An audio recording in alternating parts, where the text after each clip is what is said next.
muuqaalkan waxaan ku tusin doonaa halka ay dhab ahaan Soomaalida London ku nool yihiin siday u nool yihiin iyo sababta ay u doorteen inay is agdegaan ismayaal qadiimiyo badan ku yaalo skyscraperska dadka ay filayaan iyo waxyaabahaas oo kale inta ma ka jirto sidoo kale waxaan su'aalo weydiin doonaa intaan ka gaarno Soomaalida ku dhaqan xaafadan qaarkood waliba ayagoo fariimo muhiim ah ka hadli doona wax badan waana jeclaa in badan baa sugayay su'aashaas kale mar in anigu la weydiinahay ay baraha bulshada gasho guriga hooyada raashinka hooyada ku karinayso caadi ah waa qaxwadana la dhiminayna shaah sababta Soomaalida isku raadsadaan isku degaan hadda fahmo yaabahan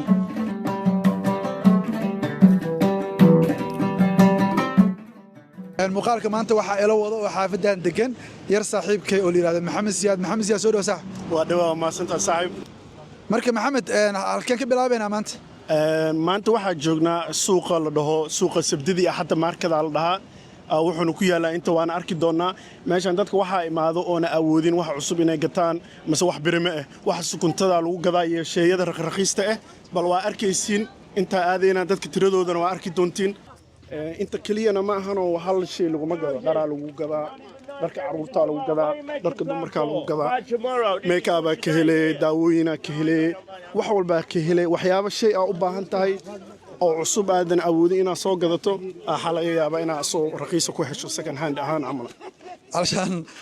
hadalka qurxinayna laakiin waa huudeydini oo Soomaaliya ها مع عرو قرح طبعا ساسواي يانا فيلنا ماشي انا لندن كنت او سان ويغ بلا ماشي انا لندن كنت هذا قفص dhahay mala arin kale muhiim ah meesha ku jirtana waxa waaye ganacsiga inuu ceeb lahayn sababtoo ah dhar qof xirtay oo ma ka yaraaday ama ka weynaado meeshan ku gadaa هاي صاحب مقعه عبد الرحمن صاحب اد باكو سلامي سو دو صاحب ايوه دو صاحب ما نح اريد ما دقنته اريد بس صاحب تقري ها نيو ماركت كان انت سوعنا ما ترى Soomaalikum arkin market kan horta muxuu yahay saaxiib wada aqoon leh والله market kana saaxiib waa hayacday weeyaan waa suuq yaro wax kasta laga helayo waa sidii bakaari amal oo kale ma fahanteen marka wax kasta adeeg kasta oo jooban ba saaxiib keenaysa marka suuq wallahi waa suuq dadka Soomaalida aad u ogeyn faa'iidinta leeyahay ku qabtiin eriidan والله saaxiib faa'iido aad u weyn ma ku qabnaa horta dumar badan ba meeshan ka adeegtaa waana arkin baa laga yaabaa dumarku cadaraanta gataan badanka marka taasina waa truco marka asxaab badan waa soo gashaa لكن بدن dadku kuma raagaan laakiin Soomaali fiyu in yar baa Soomaalida in yar baa taqaana laakiin mostly Soomaalida badan ma taqaano Soomaalidu waxay jeceshay waxyaabo qaaliya iyo waxyaabo waaweyn bi jecel wada aad faan kugu jecel Soomaalida ma dhikarnaa wallahi faan bi jecel dukaamada soo jeedo qaybta aan joogno waa qaybta isku dhaxdarka Soomaaliya ma u badno Soomaalida dhinacaas ay degan yihiin laakiin qaybtan waxa u badan dadka kale ee isku dhaxdarka ah xaafadahan waxyaabaha ku arkaysa waxa ay tahay هذا سيد دكان كان وكلا دكان كان حال باوند باوند والعقد وضن كان واي مجهده دولار عمله واي ودولكي دولار كادول ودهو كلا واي alaab raqiis laga helaa dukaamahan xaafadahan dadka ajaanibta waxa ku arkaysaa dukaamahan oo kala ku arkay iyo khudaar meel kasta khudaar dukaamo raqiisa hadda waxaan gadanay orange aan gadanay hal baan ka bixinay ninkan waa nin aad u wanaagsan badanaa meelahan kaash wax lagu gataa anigana kaash ma wato kaar ma ku bixinaha eri wuxuu yiri kaar ma lagu bixi kaash waaye marka waxaan iri ma haysta iga celi wuxuu yiri iska qaado mar kale imaaw halka baan iska bixiyo dhah meeshan baan laga isticmaalaa alaabtaan oo dhan hada u fiirisa hal baan waa brother where you from I'm Scottish wa ujeedaa yes and he is Somali yeah half Scottish half Somali hadda waxaan soo gaaray qaybta Soomaalida isla markiiba maqaayad ayaan ku leexday haddana waxaan noo imaatay quraacdii xaafadaha Soomaalida waxaan ku jeclahay hadda imaatid waa iska quraacanay waa iska qadaynay raashinkii Soomaaliya hadda fiir subax waaye canjeeraan dalbade intan waxa ii yaala suqaar intan waxa ii yaala shaah yar dhalinyaraha inta fadhiya asagana kulleeta canjeero dalbaday saa u jeedin ninkan kaamirada waa ka xishoonaa marka waa dhadhaminaynaa canjeeradii Soomaaliya camal noo dhadhamiyay in kale bismillah bismillah bismillah bismillah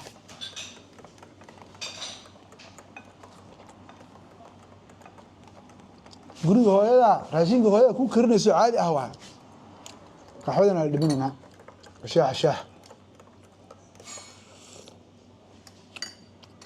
sababta Soomaaliya isku raadsadaan isku degaan hadda faham weeyaan maqaayadan waxaa la dhahaa aba maqaayadan magaceed waa iloobo maanta maqaayadan dal sana la lahaa waxay ku taalaa Finsbury Park way cusub tahay Seven Sisters Road hadda meesha Soomaalida imaatid maqaayadan ha moogaan marka imaanaysay kuleeto waxaa ku sawirnaa inaad tagaysid dhulkii ku sawirnaa iyo dhulka hadda aad joogtid wax farqi ma u dhaxeeyaa ها wax badan waana jeclaa in badan baa sugayay su'aashaas kale mar in anuu la weydiinahay ay baraha bulshada gasho markaan imanayay sawirka aan haystay iyo waxa ii soo baxay wax aad iyo aad u kala fog ayaa ahayd laba siba mid waa mid markaan ka soo degay markaan soo degay waxaan ka soo degay Heathrow kama soo degin waxaan ka soo degay Gateway kaasaan ka soo degay tareen baa soo raacay aad u qaylo badan oo xaafadan hadda aan joogay Islington Finsbury Park ahaan yimaada dhulka hoostiisa soo maray qayladii uu tareenku bilaabay waan markii ugu horeysay ayaa ninkii ila socday ku maxaa dhacay isagii baa waan yaabada waxaas waan shoogay war xar muxuu ahaa wuxuu isdeji waa caadi waa tareenku waxyaabaha kale uu sameeyaa almihiim adu waa nimid xaafadii markaa banaanka u soo baxay ayaa waxaan arkay dadkii iyo gawaaridu cararaysa iyo dad darbiyada fadhiyo oo iska durufaysan waxa dadkan waa dad waxa kale waa dhacdaa almihiim markaaba waxaa idgashay fikrad nooc kale ay soo baxday oo waxa wadanka ka aaminsan aan ahayd dadna waxa ay wallahi waxa ficnaan lahayd in Allah hadasho Afrika meesha ka tago tirooroy iska jooga halkiina waxa weeyaan baa u soo ordaan ma hayo maxamed hadda waxa soo gaarnay qaybtii oo Soomaalida kaas maqaayad Soomaali waa hadda arti inta mool waaye maamooyin Soomaaliya ku ganacsado inta cafe waa sa u jeedo asha waa saddex ganacsi oo Soomaali isku dhagan badanaa Soomaalida dad ganacsiga jecel waa dad ganacsiga ku fiican waaye waxa sameeynaana ganacsiga waa iska ag furanaa maadaama maxaa la dhahay kala duwan yahay inta badan soo qofkii ganacsigaas u baahanaa ku imaanaa Soomaalida waa dad ganacsata calashaan meel kasta ay tahay hadda dukaankan fiir haddana Soomaali waa laba talaabo aqaadidba calashaan qaybtan hadda aan imaanay waa fahmay ganacsiga Soomaalida aad hadda fiir kana mool kale waa haddana mustaqbal business Soomaalida dad aan jabnuuro waxa waaye aad ganacsiga ugu fiican meel kasta tagan ganacsiga ka furtaan abaar ay socotid dadka socdo hadda wadadan jareynaa wadada inaan jarno waa meel traffic uma jeedo laakiin xagan ka jareynaa ma sha Allah ma isleeyid ba hadda area marka imaatid London ay joogtaa ma isleeyid ama cilada dadka wadamada Yurubta dhibaatada ay dadka ay dareemaan cunsurnimada cilada waxa anaga ma dareena fiir meeshan wadadan aan socon hadda qof caalam oo jeedaa ya boqolkiiba 99 dadka taagan waa dad ma taqaanaa skinkooda color yahay laakiin mis leedahay marmarka qaarna waxa dhacayda area kale hadaa aadno in aan ka noqono dadka kaliya oo madowga ah waayo dadka ayaa weynay dad madow dhana weynay area cadaan tagay sababaha Soomaalida isku degayaan isku meel u degaan kamid taas oo ma aad iyo aad inuu diinti qofka ilaashado dhaqanka ilaashado shimbirkiisoo la duulaa community walba inay iskaashato wax fiican waa saas waa dadka isku degaan badanaaba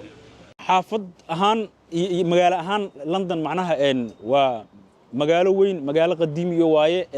ismayaal qadiimi badan ku yaalo skyscrapers dadka ay filayaan iyo waxyaabahaas oo kale inta ma ka jirto deegaan ahaan meesha aad ku noolaanaysid iyo neighborhood-kana waxay ayaduna ku xirantaa hadba community-ga marka Soomaalida kaliya ma aha laakiin London waxa waaye magaaladu waxa la dhahaa waxa waaye almost any language adduunka looga hadlo waa looga hadlaa oo taa micnaheedu ay tahay in ummadii adduunka joogto dhan ay ku nooshaa marka community walba meesha community-giisu u badan yahay oo markaas deegaan ahaan oo u degaa waxa keenaa in Soomaalidu isku meel ay degaan oo isirkaadsadaan والله أنا وحنا إلى تهاي إن community إسكو ميل دجان أو إسرائيل سدان إن واحد وناكسن فإذا يكيني سنة وحاواي دي قفكم مركو ودن كل عصبية أو ميل سوق شد ميلا وحكي بالله ظهر ربطة مركا إن لو قدم متخانيد environment تيجي ما فهم سنيت إن وحاسة ميسيد متقارن مركا إنها community تيجي يدد تخانيد أو لغات فهم ميسيد لح جشيد إسكو رقن يدين إيو حياة إن لغات بوداكتان وحكوف وضينا يسا إن فهم كمركز إن بيئة العصوبة قد صاق شيء waxyaabaha aad u baahan tahay noloshaada meeshii aad ka bilaabi lahayd sida wax u bilaabi lahayd meesha ka bilaabi lahayd iyo waxyaabihii aad u baahnaa lahayd toolskii actually u baahnaa lahayd inaad xaheeto aad integration ku sameeysid noloshaas cusub oo ku soo biirtay. xaafadan sidoo kale waxaa ku yaal garoonka caanka ah ee Emirates Stadium ay leedahay koox ka mid ah kooxaha ugu caansan Ingiriiska ee Arsenal. hadda waxaa hadaayay ka soo gudubnay dhanka bidix hadda waxaa maroonaa dhanka midig dhankan waxaa naga qabaa maqaayad Soomaaliyeed Blue Ocean la dhahaa waxaa ku xiga dukaan kale oo Soomaaliya qudaarta hilibka xalaasha gado waxaa la dhahaa Bakaara supermarket la dhahaa Soomaalida qofkii oo hilibka xalaasha rabo intuu imaadaa intay ka gataan wax marka dukaan kale ku xigo oo internetka touch service dadka lacagaha diro qurbaha inta imaadaan ayagana sidoo kale soo lacagaha meesha laga diro waay sidoo kale waxaa ka dhex furan meelaha cumrada laga jartay tikidiyada oo ganacsiga Soomaalida aad waxaa dhahday ma inta taaj waa miya waxaana ka dhex furan xafiis kale ka sii dhex furan gudaha dadka cumrada xajka tagaayo business kalena ka dhex furan way badan yihiin businessyada dabcan Soomaalida meel kasta ay tagaan lagama waayo maqaayad dukaan iyo taaj waa sax waa inta lacagta laga sameeyo isleeyahay aniga ahaantayda sax marka haddana midda labaadna Soomaalida waa iska dad oo jecel ganacsiga waayo xoray jecel yihiin in la maamulo ma jeclo in wuxuu jecel yahay qoyskiisa iyo familkiisa u tago waxyaabahaas ku kalifay inuu qofka business sameesto inkastoo businessna baraka ku jirto xaafadan hadda waxaa la yiraahdaa Finsbury Park waa carshan xaafad kamid ah xaafadaha Soomaalida ee aad ku degaan tan hadda waxaan horteena tahay waxaan dhigi karnaa waa nolosha saxda ah ee Soomaalida ku nool London xaafadooda saan u egyihiin ganacsigooda saan u egyahay maxaa la dhahay dadka ay la degaan saan u egyihiin maxaa la dhahay inta badan dabcan sax xaafadan hadda waxaa la ii sheegay 4 masaajid inay leedahay ما شاء الله 4 masaajid يعني لنا هي oo aad waaweyn طبعا waxa waaye ما شاء الله dad Soomaalida waa dad oo diinta jecel iyo ahlu quraan ah soo marka ma ka maarana masaajidan ka wada السلام عليكم وعليكم السلام يا شيخ أبو بكر على وعاء أشرفت برا واي سو دواada Finsbury Park inta community oo Soomaaliya badanaa meeshaan ما شاء الله ما شاء الله مبارك marka imaanaysa London waxa ku sawirnaa marka xaq joogtay والله maxaa ku shay af baraawan ku hadlaa wax yar af Soomaali aan waa dhiwa af baraawan ku hadlaa waqtiyaasi jiro muyi ما شاء الله joor ku chokwangal ku ni muyi ni suura laakiin jire jiweena ku lamna le soo jisaasi jinaqtasho xaafadan Finsbury Park marka loo barbar dhigo xaafadaha cadaanka ee degaan sida Chelsea iyo Westminster iyo maxay ku kala duwan yihiin والله oko mahalo wazungu karanto na mahalo islamu wako soo sawa apa bamoy community Somalia joogan community oo Soomaali wako islamu abamoy hingana zaidi naasi oo jinaqsaydana insha Allah dib mal walaalke meeshaan Finsbury Park waaye dadka waa joogan soo dhawaada ay waqti insha Allah عبارة سعنى روبا إماد روبا نقول إماد قرحة أركيسين هداي روبا إماد ماشي أنا سوق قلني وحندل بني سمبوسي بر حافظة سومالينا جوكتي دي إنكله شكيا كجلا حافظان أنا نيك أودجا إلى السعودية أنتوا فديا كاميرا مخوانا يسوع كفاية أكو دل بداي نيك أودجا يعني بيو دل بداي ردا يدوا نيك أودجا عارف مات بدين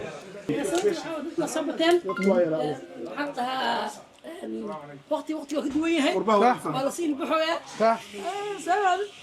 عرض لك وقالي وراحتها بري وقالي وقتي وصابتي وصابت سمبوس كان هذا قيمة لو عندي الحلة هذا هاي وقتي هذا هذا نقاي magacaygu waa Xuseen Cabdishakuur Xaaji حسين لندن marka imaanaysay maxaa kula sawirnaa London inaad tigeyso dhul ahaan magaalo ahaan xaafad ahaan marka loo dhigo meesha aad degan tahay iyo magaalada maxaa ku sawirnaa walahi shucaybow magaalada intaanan imaanin ka hor waxaan ka daawan jiray Google-ka ama YouTube-ka mustali waxa ku soo baxaya magaaladan waxay tahay meelaha ugu quruxda badan ugu bilicda qurxoon marka waxaan aaminsanahay inaan degaayo dhulka marka laakiin markaan imaaday aan arkay nolosha sidii tahay dadkii ay u kala degan si sabrayta waxaan degay meelaha ay u badan yihiin Soomaalida marka maxay kula tahay marka maxay ku kala duwan yihiin in mataqaanaa magaalada la dego in Soomaalida carshan maxaa sabab Soomaalida in israadsato isku meel degaan iyo ajaanibta iyo carshan qof kasta oo aan ahayn English wallahi reasons badan ajir walaalkaygiiyo ee ugu horeyso maadaama aan nahay dad muslim ah waxaan u baahanahay masaajido salaadii aan ku oogna waxaan u baahanahay community Soomaaliya inaga caawiya waxaan u baahannahay maqaaxido Soomaali ah aan cunooyinkeena wadankeena aan ka heli karno reasons badanaa jiro inaan Soomaalidii dhex degnaa aan u degi weyno halkaas ay cadaan ku degaan Soomaalida waxaa la arkaa markay dibadda London imaadaan inaysan badanaa aysan tegin meelaha dalxiiska sidii London Eye, Westminster Bridge iyo magaalada dadka meelaha ugu quruxda badan maxaa kalifa asli kartaa walaal shacabo waa su'aal muhiim ah way jiraan dad taga laakiin way yar yihiin maadaama dadka mostly wadankan soo gala UK ay u badan yihiin qaxooti ma haystaan sharciyo marka dhalinyarteena badanaa waxay raadiyaan waa shaqooyinka waxay dhex galaan Soomaalida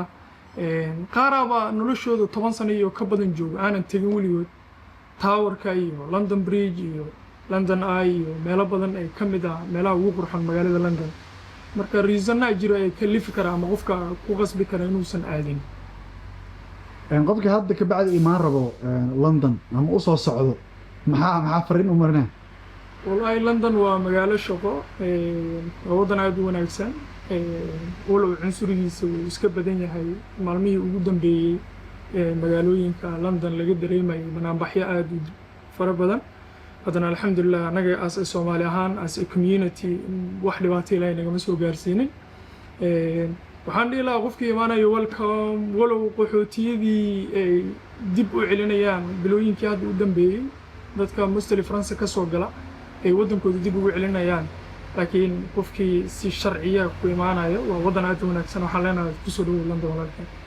waa maasantaa sax iyo welcome macaan eeridan hadda maqaayadaha ku yaala hadda meeshaan waa maqaayad aad u weyn dad tiro badan ama maqaayado ka furtay calankeena Soomaaliya hadda u jeedaa intaan oo qoomiyada maqaayad uga furan hatta dhinacaan anaga aan joogin kama maqanin waa calashaan maqaayadana ugu dhex taalo أنا من وحكي ترقيس هذا ماشى كان كانوا كلا وحلاقه على بها أو وجارتي كليهن كان وذاك بريتش كأسكله لكن على رقيس سواء جيف هذا أودين العكس سوفوله أسوي حكي لحيله أسوي حكي سوي لي رقيس واه لكن بدنا Soomaalidu ده مقش Soomaalidu ده وح عليس إيو ميلها وحيابه عليس كل وقت إيو هيوصورني كليهن عجيب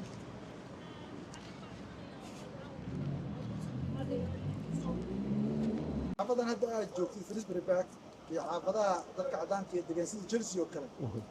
maxaa farq u dhaxeeya wallahi farq badan baa u dhaxeeya halkan waxa ku badan community-ga islaamka ku badan gaar ahaan Soomaalidu waa dad isku xiran oo unida masaajiday leeyihiin hadda halkan aan joogno hareeraha waxa iga 4 masjid xagga waxa iga risaala xaggan Abu Hamza xaggan Daar Ricaaya dhankan kale waxa weeyaan masaajid ila 4 masaajid baan u dhaxeeya gurigayga isku inbeenay jiraan kii la arkaa waxaan u soconay haddaan talaabsado 6 minute inta u dhaxaysa dhan walba waxa ka xiga ganacsi fara badan oo balaaran oo Soomaaliyeed sida meelaha wax laga cuno meelaha dharka lagu iibiyo meelaha lagu sheekaysto xawaaladihi marka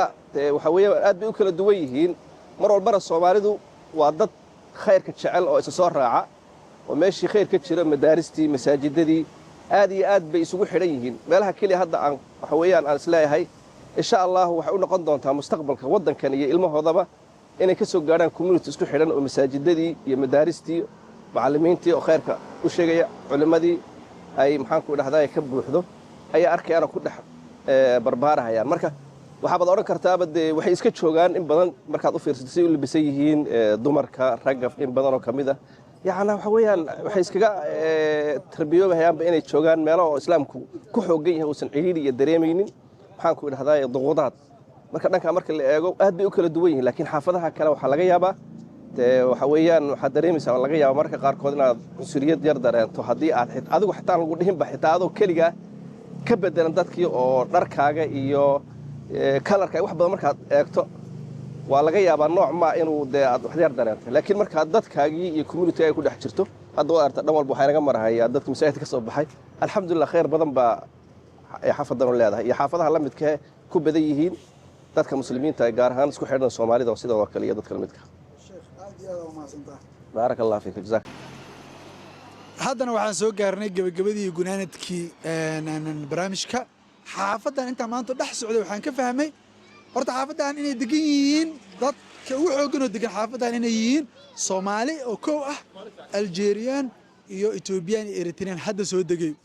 ganacsiga Soomaalida ugu xooggan sa aragteenba waa dukaamaha maqaayadaha iyo kafeeyada iyo xawaaladaha lacagaha laga diro ganacsigooda ugu xooggan meesha ku jira Ethiopian sidoo kale iyo dadkan kalena waxay sameeyaan canjeeradoodii kafe yar ay ku leeyihiin ganacsigooda aad ugu yar yahay qayb kale waxaa jirta xaafadda dhinacaas ka ah hadda ay tusiyay oo alaabaha hudheeyda lagu gado khudaaraha banaanka la soo ganacsiga Soomaalida waa carshan ma ku jiraan oo sababtay ugu jirin ma ogi ganacsigaas waxaa haysto dad kala duwan oo maqaarkooda iska cadaada laakiin dad aan dhihi karno inta u badan waa dad mataqaana qaxootiga ama immigrant ah waa marka xaafadan isku geegeys waa xaafad ay degaan dad qaxooti wada ay wada degan yihiin carshan farxadana waa arki kartaa dadka aad ugu faraxsan yihiin qof kasta wuxuu aaminsan yahay nolosha wuxuu rabo inuu heli karo in dhulkii uu ka soo tagay xoogaa inay meeshan xoogaa u eg tahay marka kaleeto muuqaalka xaafadahan marka laga hadlayo aad uu balaaran yahay guryaha kale ma gelin